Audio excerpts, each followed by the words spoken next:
10불, 죄송합니다.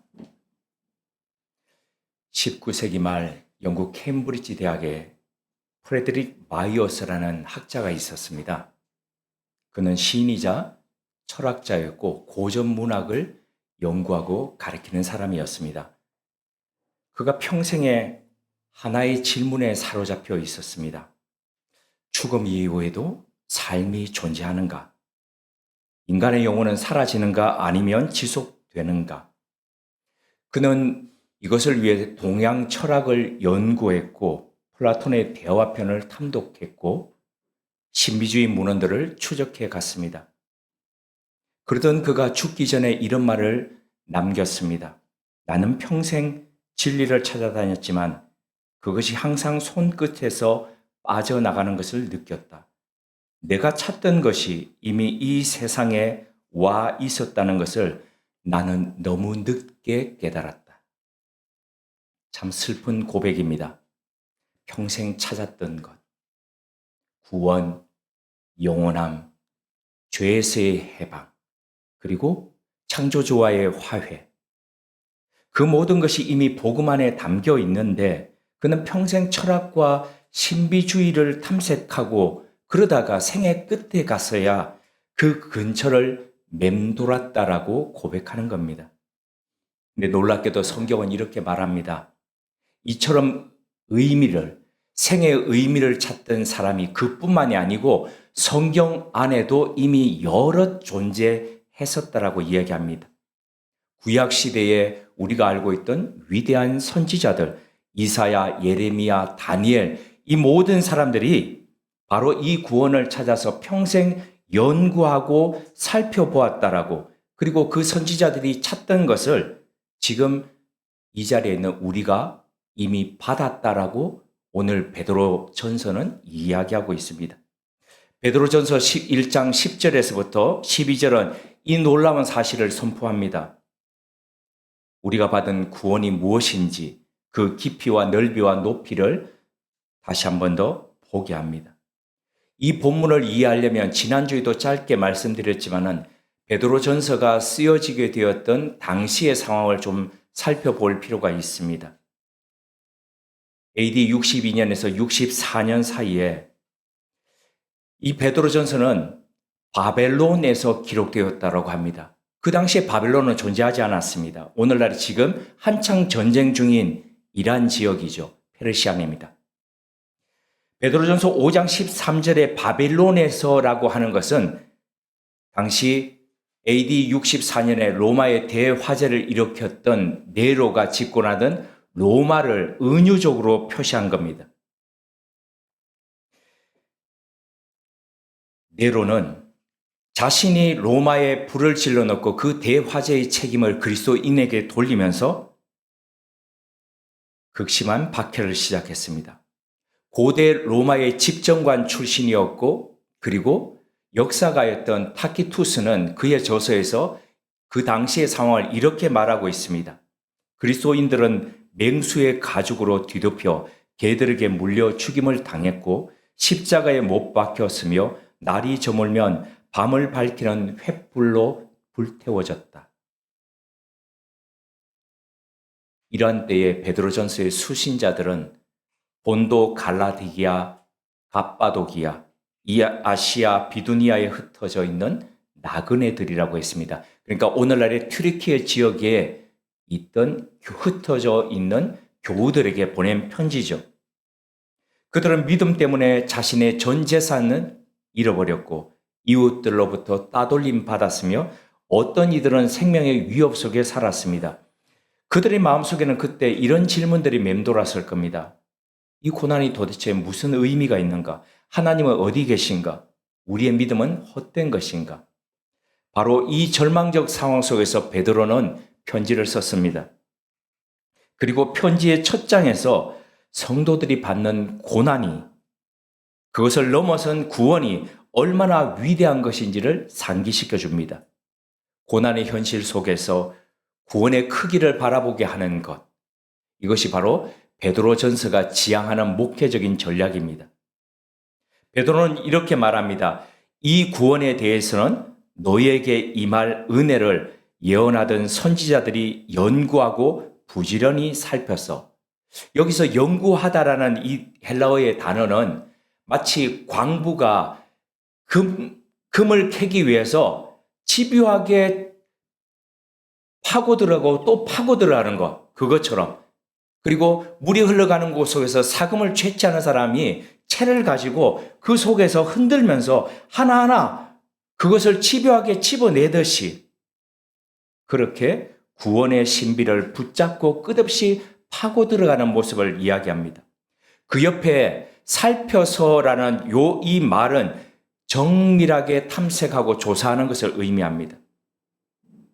이 두 동사를 다 합쳐서 보면 선지자들이 구원을 대강 바라본 것이 아니라 자신들의 전 인생을 걸고 연구하고 또 연구하면서 살펴보았다는 것을 알 수 있습니다.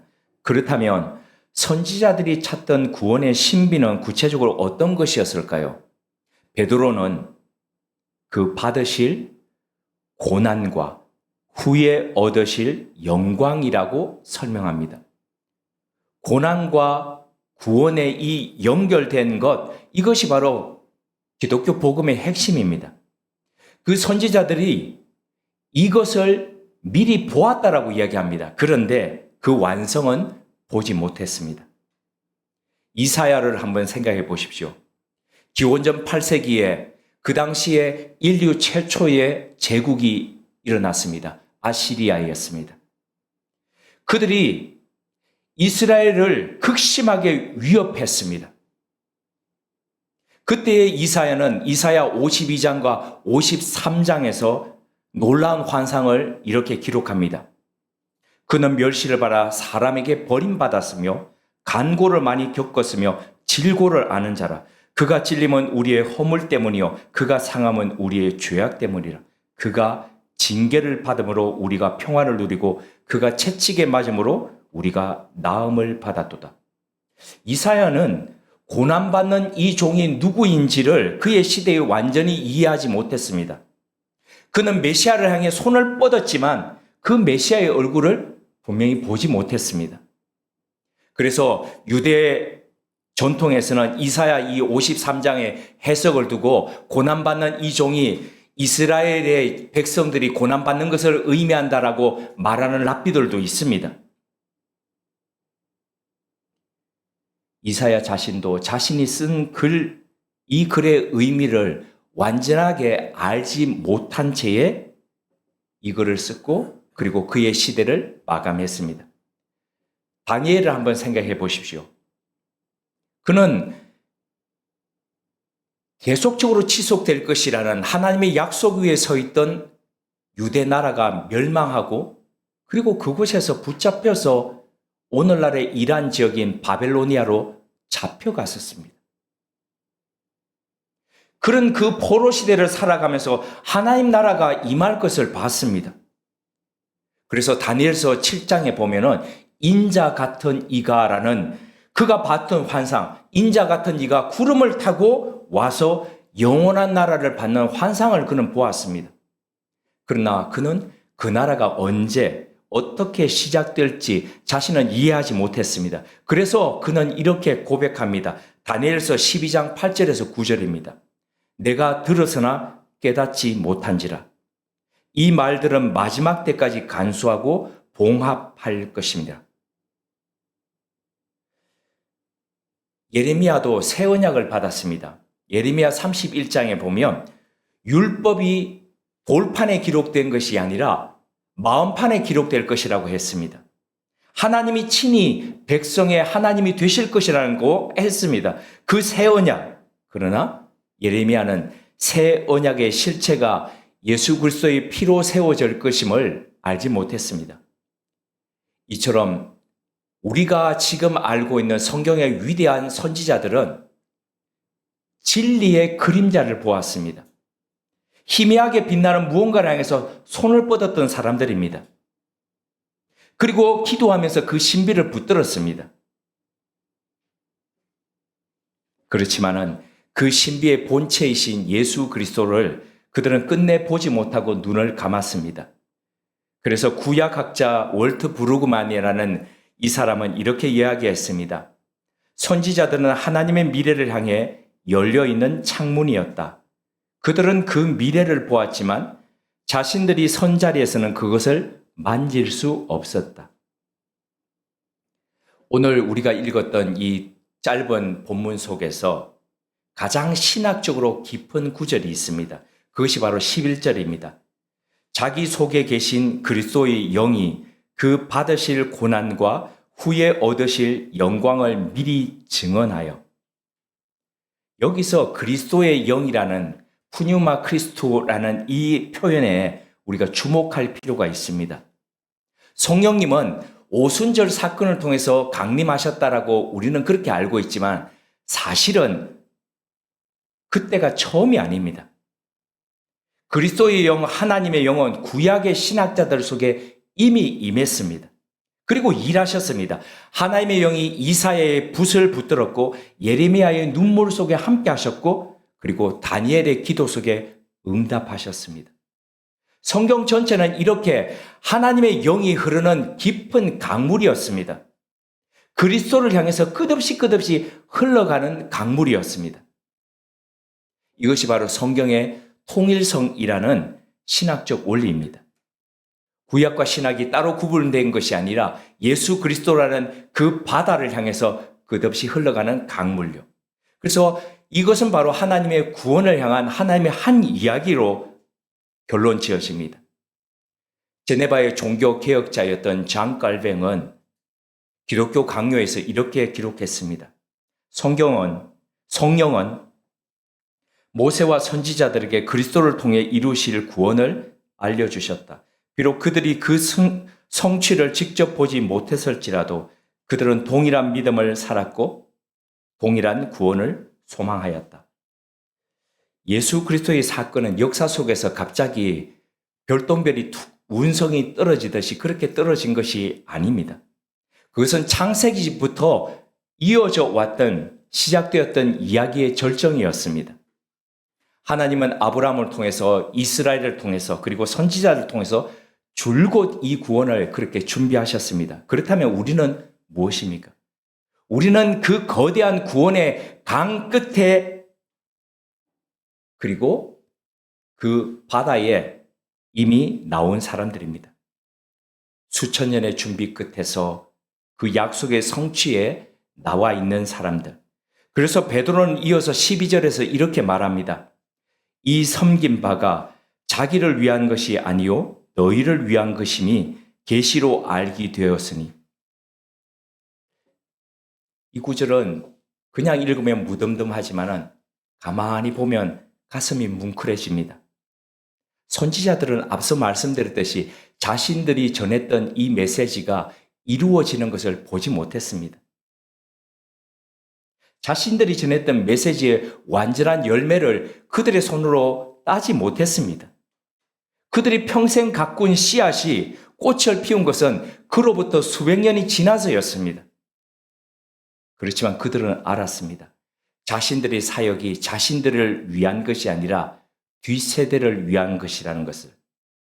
그것을 알면서도 그들은 섬겼다는 겁니다. 모세를 한번 생각해 보십시오. 40년 동안 그가 이끌고 왔던 출애굽시켰던 백성들과 더불어서 같이 울고 같이 웃으면서 그 40년을 지나고 왔습니다. 그런데 그는 가나안 땅에 발을 들이지 못했습니다. 신명기 34장에 보면 모세는 느보산에 올라서 그가 가고 싶었으나 가지 못하는, 그러나 이후에 태어났던 그 사람들이 들어갈 그 가나안 땅을 바라봅니다. 그리고 거기서 홀로 눈을 감습니다. 이것은 어쩌면 구약 성서 가운데 나오는 모든 선지자들의 초상이었는지도 모릅니다. 그들은 약속의 성취 밖에 서서 그 성취가 이루어질 날을 바라보면서 살았습니다. 그 삶에 무슨 의미가 있을까? 그렇지만 있다는 거죠. 그들은 알았다는 거죠. 비록 나는 가지 못하지만은 내가 바라보았던, 내게 보여주셨던 그 소망, 그 환상을 뒷세대를 위해서 그들은 말했고 그리고 예언했고 기록했다는 겁니다. 유진 피터슨은 더 메시지라는 그가 새롭게 번역했던 성경의 서문에 이렇게 기록했습니다. 우리는 우리 스스로 시작한 이야기 속에 사는 것이 아니라 하나님이 시작하신 이야기 속에 살고 있다.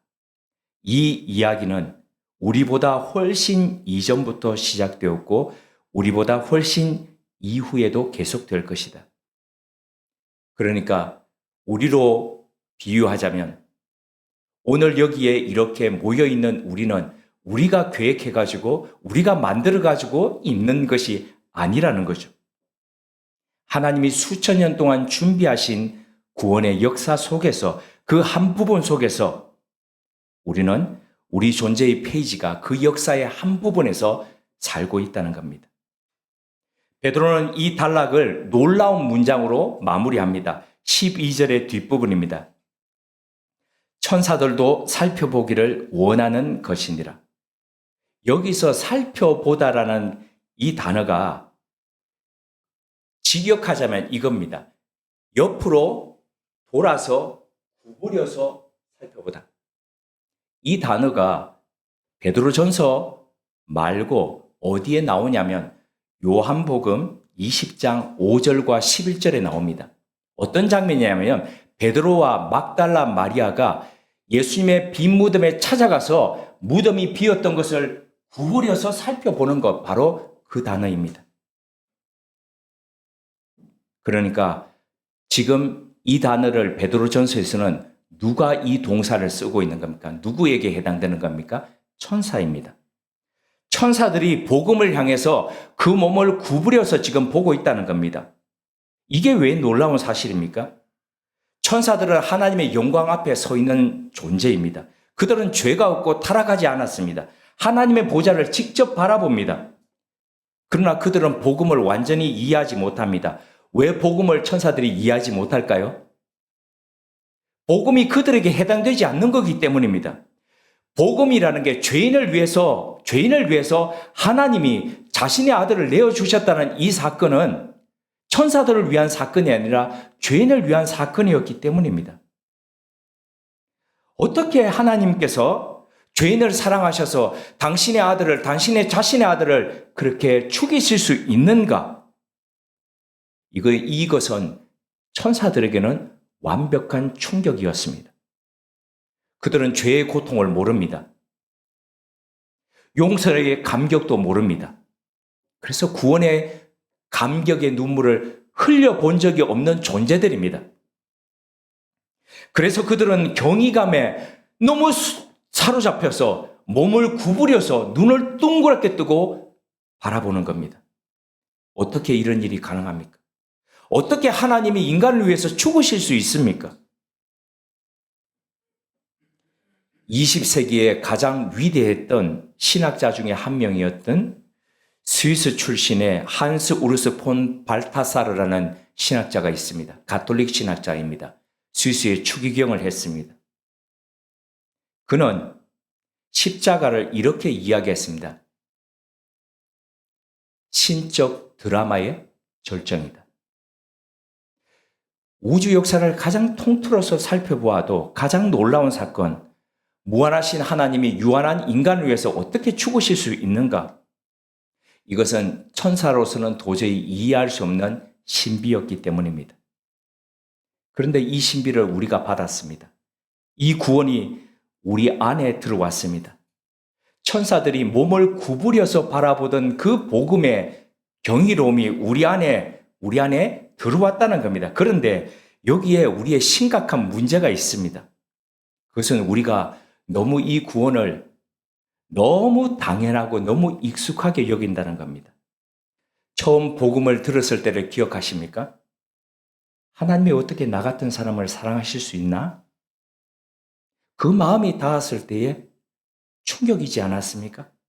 어떻게 내 죄가 용서된단 말인가? 처음 믿겨졌을 때의 그 눈물. 그러나 세월이 지나면서 예배는 루틴이 되었고 기도는 의무가 되었고 신앙은 습관이 되지 않았습니까? 이것을 C.S. 루이스는 내부자들의 둔감, The blunting of the inside라는 말로 표현했습니다. 그 안에 있는 사람들의 딱딱하게 굳는다는 거죠. 굳어짐, 둔감함이라는 겁니다. 교회 안에서 오래 살다 보면 가장 위대한 사실들이 가장 당연한 배경음악처럼 들려옵니다. 처음에는 좋다가 이 음악 좋다 그러다가 나중에는 카페에서 이야기하고 막 하다 보면 그 음악은 전혀 들리지 않습니다. 하나님이 인간이 되셨다. 죄인이 용서받았다. 죽음이 패배했다. 이 문장들이 더 이상 우리를 흔들지 않습니다. 루이스는 우리말로는 피고석의 하나님, God in the Dark이라는 이 책을 통해서 또 이렇게 말했습니다. 기독교가 사실이 아니라면 아무 의미도 없다. 그러나 기독교가 사실이라면 그것은 무한히 중요하다. 그것이 사실임에도 불구하고 중요하게 느껴지지 않는 유일한 이유는 우리가 그것에 너무 익숙해 있기 때문이다. 베드로는 지금 그런 우리를 향해서 경고하는 겁니다. 당신들이 받은 것이 무엇인지 아십니까? 선지자들이 평생을 찾고 살펴보고 연구하던 바로 그것입니다.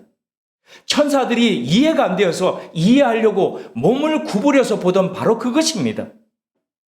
하나님이 어떻게 아들을 내어주시면서 이루셨는지 바로 그것입니다. 이 평범하지 않은 사건을 너무나도 평범하게 여기는 우리는 어쩌면 좋단 말입니까? 지금 우리는 불확실한 시대를 살고 있습니다. 세계 곳곳에서 전쟁이 터지고 국제 질서는 흔들리고 경제는 예측하기 어려워졌습니다. 그리고 우리 교회도 현실적인 도전들 앞에 서 있습니다. 당연 마음이 무거워집니다. 점점 줄어드는 우리 마음은 이렇게 하소연할지도 모릅니다. 바르게 살려고 애썼는데 왜 더 어려우십니까? 이런 상황 가운데서 하나님은 어디 계십니까? 분명 베드로가 편지를 썼던 2000년 전 그 성도들도 이렇게 하나님 앞에 읍소했을지 모릅니다. 그들도 불확실했습니다. 그들도 두려웠습니다. 그래서 베드로는 그들에게 그리고 지금 우리에게 이렇게 말하는 겁니다. 당신들이 가진 것을 보십시오. 상황보다도 훨씬 더 크신 산소망이신 그리스도께서 당신들을 위해 죽으셨습니다.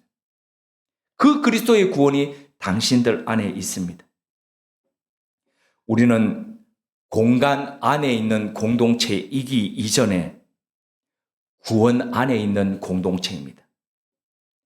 우리 정체성의 근거는 그래서 건물이나 프로그램이나 우리가 가진 예산이 아니라는 거죠. 선지자들이 평생 찾던 그 구원, 그것이 바로 우리 정체성이라는 겁니다. 초대교회를 생각해 보십시오. 원형이죠. 우리 신앙의 우리 교회의 원형이죠. 그들은 건물이 없었습니다. 그들은 핍박을 받아서 온 데로 다 흩어져야 했습니다. 재정도 풍부하지 않았습니다. 흉년 가운데서 사람들이 굶어갈 때에 그들의 논밭을 팔아가지고 나눌 정도로 그들은 궁핍했습니다. 그러나 그들은 끝내 로마 제국을 변혁시켰습니다. 어떻게 그게 가능했을까요? 자신들이 받았던 구원이 얼마나 큰지를 그들은 알고 있었기 때문입니다. 초대교회가 성장했던 것은 탁월한 전도 전략이나 조직력 때문이 아니었습니다. 그들이 가진 것, 죽음 앞에서도 흔들리지 않는 소망, 원수도 품는 사랑, 서로를 위해 목숨을 거는 공동체, 바로 이것이 세상을 뒤엎었다는 거죠. 그 소망의 뿌리는 바로 구원이었습니다. 그들이 받은 구원의 확신이 그것을 가능하게 했습니다. 구원의 가치, 이런 가치를 다시 깨달은 공동체는 이렇게 달라집니다. 첫째, 두려움보다도 소망으로 살아갑니다. 둘째, 계산보다도 헌신을 선택합니다. 내가 지금 못 거둘지라도 이거 내가 해가지고 거둘 수 있는 것도 아닌데 그럼에도 불구하고 그들은 내가 무엇을 받을 것인가가 아니라 내가 무엇을 드릴까를 생각하면서 헌신을 선택한다는 거죠. 셋째입니다. 안정보다도 사명을 선택합니다. 그래서 베드로전서 2장 9절이 말씀하는 것처럼 너희는 택한 족속이요 왕같은 제사장들이요 거룩한 나라요 그의 소유된 백성이니 이는 너희를 어두운 데서 불러내어 그의 기이한 빛에 들어가게 하신 이에 아름다운 덕을 선포하게 하려 하심이라. 우리는 이렇게 선포하는 백성으로 살아가야 될 사람들입니다. 선지자들이 탐구하고 전했던 그 구원을 이제 우리의 삶과 말로 선포하는 그런 사람들 말입니다. 그래서 우리는 다시 둔감해져 있는, 굳어 있는 우리의 마음을 하나님 앞에 내어놓으며 다시 감격해야 됩니다. 이사야는 평생을 보지 못했습니다. 다니엘도 끝내 완성을 보지 못했습니다. 예레미야도 새 언약의 실체를 보지 못했습니다. 그들은 모두 약속 밖에서 눈을 감았습니다. 그러나 우리는 그 약속된 성취 위에 서 있는 사람들입니다. 십자가를 알고 부활을 알고 성령을 이미 받아서 예수 그리스도를 주로 고백하는 사람들입니다. 천사들이 몸을 굽혀서 이게 뭔 일이야 라고 들여다봤던 그 구원을 이미 받은 사람들이라는 겁니다. 이것이 하나님이 나와 같은 죄인을 구하시기 위해서 아들을 내어주셨다는 이것이 우리의 심장을 뛰게 하는 이유가 되어야 됩니다. 불확실한 시대, 불안한 시대 속에서 우리는 구원받은 공동체로서 이 회복을 위해서 이렇게 기도했으면 좋겠습니다. 주님, 이 구원의 기쁨을 다시 회복해 주시옵소서. 하나님이 나를 부르셨다는 사실에, 하나님이 나를 그의 역사 속에 두셨다는 사실에, 하나님이 나를 위해서 그의 아들을 주셨다는 사실에 감격하고 싶습니다. 감사하고 싶습니다. 기뻐하고 싶습니다. 함께 기도드리겠습니다. 하나님, 베드로 전서를 통해서 우리가 받은 구원의 크기를 다시 보게 하시니 감사드립니다. 선지자들이 평생 찾아 헤맸던 그 구원이 우리 것이라는 사실에 다시 감격하기를 원합니다. 천사들도 경이롭게 바라보던 그 복음이 우리 안에 있다는 사실이 다시 우리 심장을 뜨겁게 하기를 원합니다. 익숙함 속에서 잃어버렸던 감격을 회복시켜 주옵소서. 예배가 일상적 반복이 아니라 만남이 되게 하시고, 기도가 의무가 아니라 대화가 되게 하시고, 신앙이 습관이 아니라 우리 삶이 되게 하옵소서. 우리가 처한 현실적인 어려움을 외면하는 것이 아니라 그 어려움보다도 더 큰 구원 위에 서게 하옵소서. 상황이 우리를 작아지게 할 때 우리가 받은 구원의 크기를 기억하게 하옵소서. 그리하여 두려움이 아닌 소망으로, 계산이 아닌 헌신으로, 안정이 아닌 사명으로 살아가는 교회와 그리스도인 되게 하옵소서.